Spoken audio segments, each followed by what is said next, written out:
everyone, and welcome to my page. Today I'm going to be doing my very first budget with me video where I'm going to be going over my November budget and stuffing my cash envelopes and sinking funds with my first check of the month.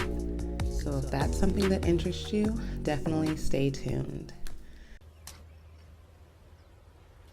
Wait a minute! Who are you? A little bit about me. My name's Asia, and I'm in my mid to late 30s. And about a year ago, I left my full-time job working in the fashion industry, and now I work at the Costume Designers Guild as an executive assistant. And the reason for that was because I couldn't create the work-life balance that I needed now that I have a 3-year-old daughter and one on the way, with working the intense schedule.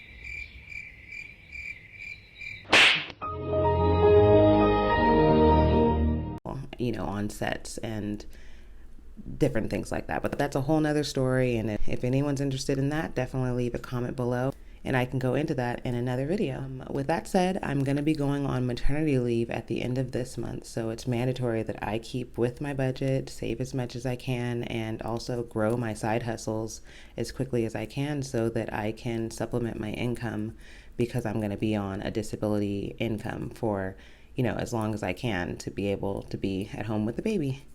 As I believe, maternity leave, you get about 60% of your income, and that's going to be a big difference. So that's one of the main reasons why I started this page, to kind of give myself an accountability when it comes to my budget. So with all that said, let's get down to the numbers of how I budget my low income.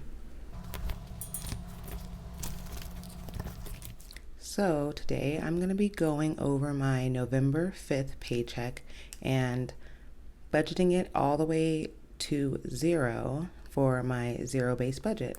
Starting off is my income, which is from the Costume Designers Guild. This week I got $707.36. That's a little shy of what my normal paycheck is because, as I said before, I'm going to be going on maternity leave soon. So I've had a couple appointments and things, so my check is a little shorter than normal. The second line here is $100. That's income from my daughter's father, and that brings my total income for the week at $807.36. So moving down, I have my bills that I pay through my Wells Fargo checking account, and the way that I come up with this section is I go to my monthly bills, and I have everything written out, like the due dates and the amounts. It's a little messy. And then I separate them by the check that they would come out on. And so pretty much I go to my section for my first check and write down all of the bills that are going to be coming out for that section. So that's how I got the information there. The first bill I have is for Edison. That's my electric bill at $15.74. Next is Target credit card at $47.56, and that's my minimum plus any extra that I've spent for that this month, because I just like to keep it regular. And then so with those two, the total is $63.30 for bills. And so if I subtract this from my total amount, my leftover is $744.06. Then I come down to my spending envelopes. Actually, what I do prior to that is I just go and take out my rent sinking funds, because that's just like what I automatically save from each check to put towards my rent, so that I can make sure that I have that buffer of rent. So I subtract the $375 out of each check, and I just automatically put that into my Wells Fargo savings account. And then from there, I go and delegate different amounts of cash to my spending envelopes. And for this week, I chose $10 to go for household goods. So dining, which is eating out or anything of the sort, I put $40. Beauty, $10. Nuri, my daughter, I put $20 towards that. That's like if she wants ice cream, or if there's a toy at a store that she wants to get, I'll just get that for her there. Groceries, I delegated $0, because right now I'm taking advantage of the PEBT, and I don't have to pay anything for groceries.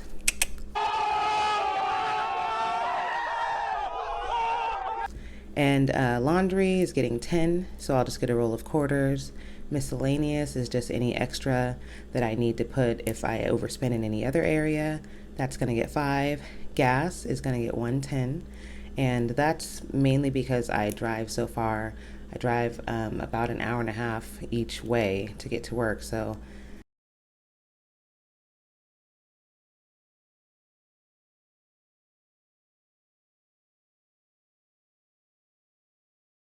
ooh, that's a lot. But yeah, I got to put that towards gas. Clothing, it's going to get 5. Health, 15. And then I have a coin section so that I can just balance that out and not have to worry about coins when it comes to cash. I just take that and put it into a coin savings. So the total from my cash spending envelopes is 225.06, and what's left over is 519.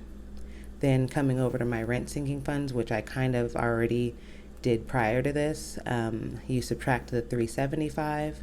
What's left over is 144. Then I go and take that 144 and I divide it within my low priority sinking funds, which are my bills that I know don't come every month but are coming soon, or there's things that I'm saving for and I just want to have a little bit of cash for it and not feel like the hurt of paying for it all at once. So that's my P.O. box, and I have $4 going towards that this week. AAA, $3. Next is home goods, anything that I would want to buy for the house. I'm giving $10. Budget Bay, anything that's budgeting, anything that I want to purchase from any other budgeters that I see on YouTube, anything that is going to be used towards my budgeting. I'm put 15 towards that. This week I put $40 towards debt. That's just an extra income or extra set aside cash that I'm going to put towards a credit card at the end of the month. Also, gifts is going to get 10. Holiday is going to get 40. The holiday that's coming up is Christmas, I'm saving for.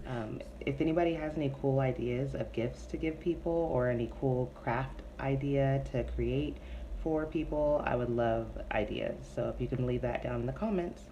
Next is car care, and that's for oil changes or if I need new tires or anything of the sort. I'm putting $11 towards that this month.